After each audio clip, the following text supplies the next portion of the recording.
Hey everyone, welcome back, and let's write some more neat code today. So today we're solving the problem counting words with a given prefix. And so the first solution I'm going to show you to this problem, I think, is better explained without a drawing explanation actually, so I can kind of explain the intuition as I code it. It's a relatively easy solution for like an easy problem. There also is, I would say, a medium-ish difficulty solution to this problem, which you probably can't come up with unless you've kind of seen that pattern before. But once you kind of know that pattern, I think arriving at the solution isn't too difficult. It just takes some practice. I've practiced that pattern several times, so for me, it's pretty easy. But for you, it might take a little bit of practice. I'll draw it out for you though.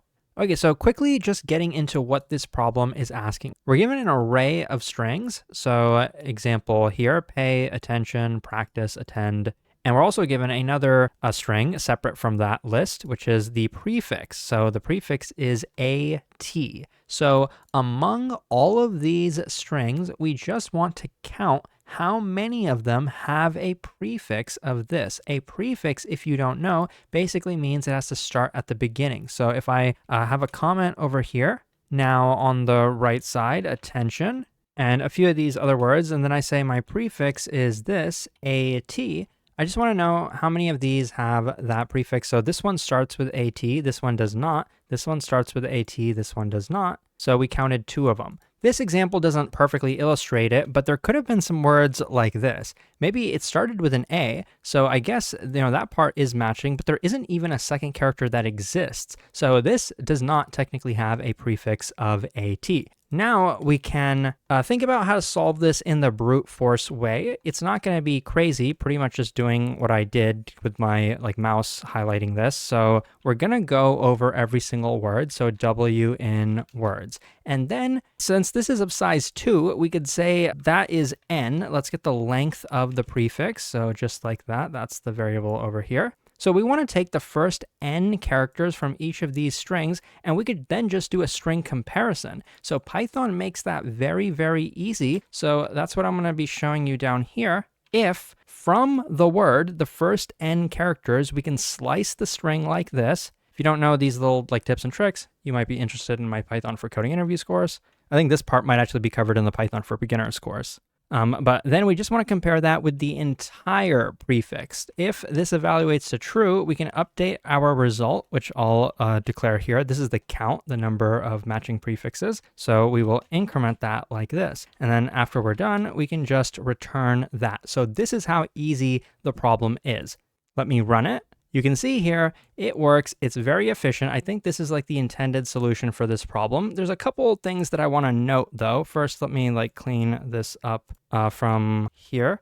What's the time complexity of this? Well, we're going through every single word. So let's say that's n, and we're getting the first characters. Actually, this might be, since I'm already using n, n is the length of that prefix, let me call m the number of words. And then the length of the prefix, that's what this comparison is doing. It's just taking n characters from here, because that's the length of this string, and n characters from here, because we only want to compare the first n characters. So that's an O of n time operation. This is technically taking extra memory since we're creating a temporary string from that word. If we wanted to not do that, you could solve the problem like this by using an array, or not an array, sorry, a loop. So looping over the first n characters from the word and just comparing. So W of I should be equal to prefix of I. And if that's not the case, then maybe we can break out of the loop. And so one way to handle this would be some kind of a flag out here. You could use a true or false flag,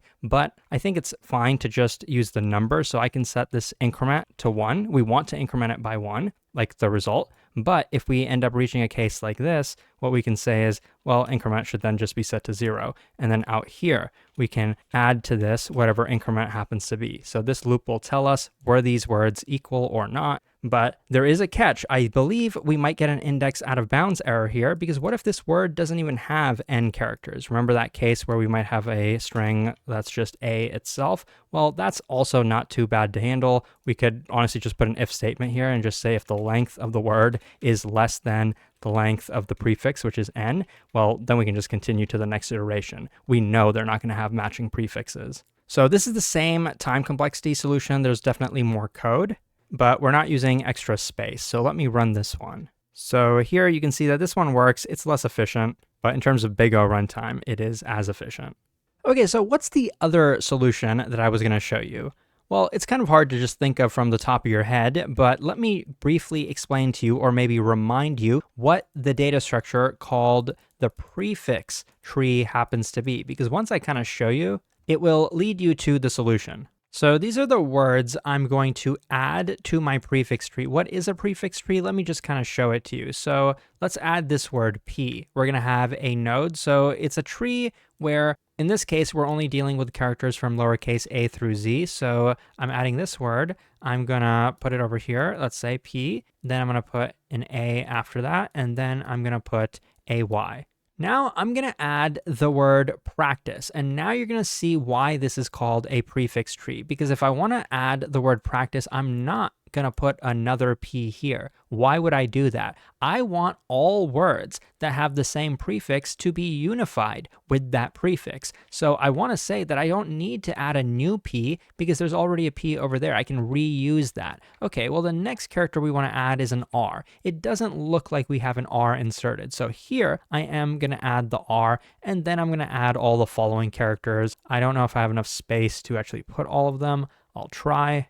But yeah, anyways, I'm not going to put all of them. Even if I did, it doesn't really matter that much. So there we go. What this tells us now is that here with this P, we can then get all the words that start with a P. So with like that prefix, that's why it's called a prefix tree. Some people call it a trie. I guess you could do that, but I just feel like this is like a less descriptive way of saying a prefix tree. So that's why I prefer saying it this way.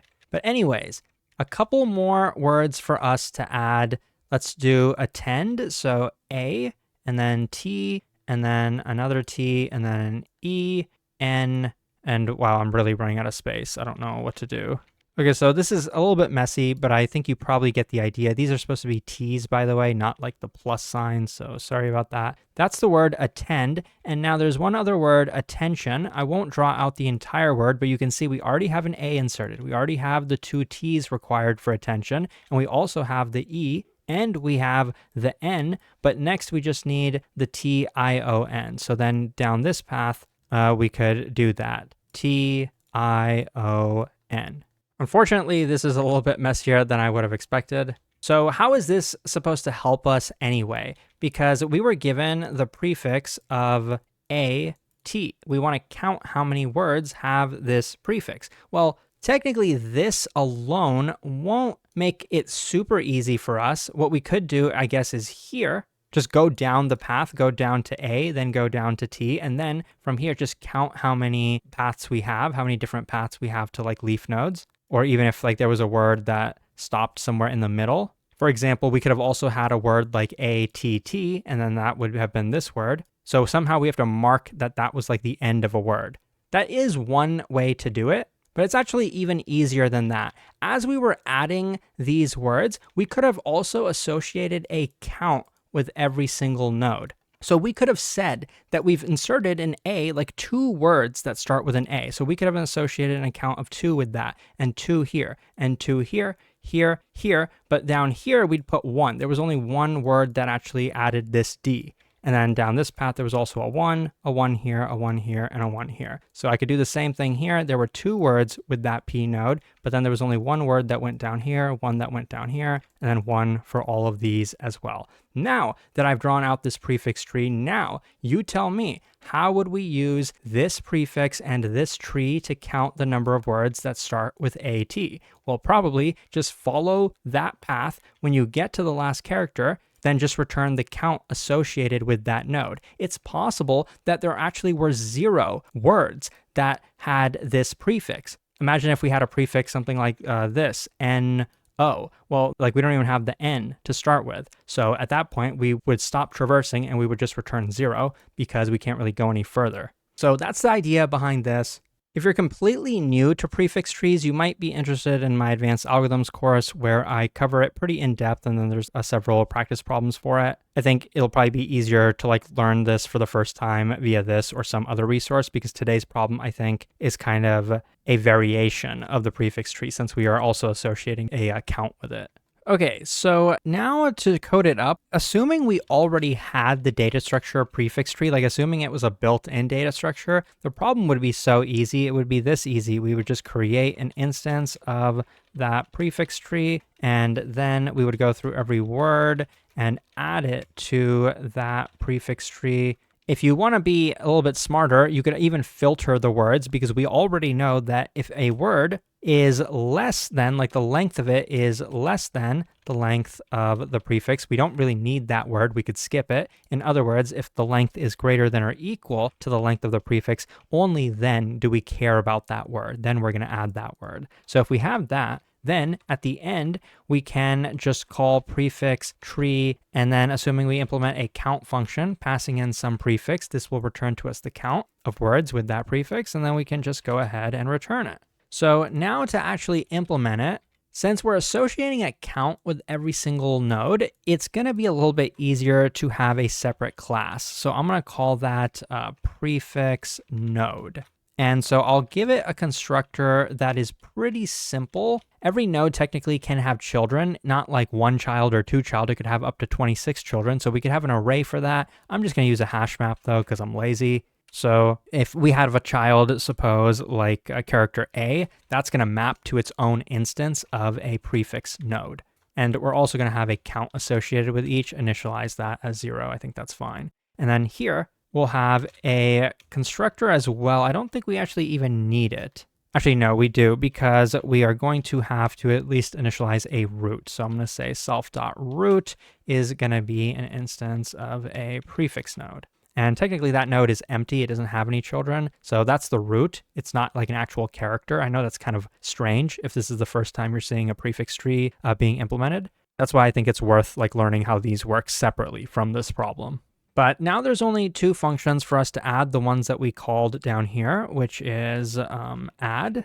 That's going to take in a word. Let's call that W. And we're also going to have a count function, which is going to take in some prefix. Okay, so for the current word, we want to add character by character. So I'm going to get my root. I'm going to call that cur, self.root. Then I'm going to go character by character in W. And I've done this so many times that I already know what to do, but I'll still explain it anyway. There's two cases. If the current node is already in current.children, what we want to do is then set current equal to current.children of that character, which, like I said, it will map to some node. Now, if it doesn't exist, we'll do this. Else current.children for this character should map to a new instance of a prefix node. And then after that, we can also do the same thing that we did, like we still want to then update it. So you can see a little bit of repeated work there. And then at the end, what we would want to do is this, current.count, increment it by 1, since we are adding a new character,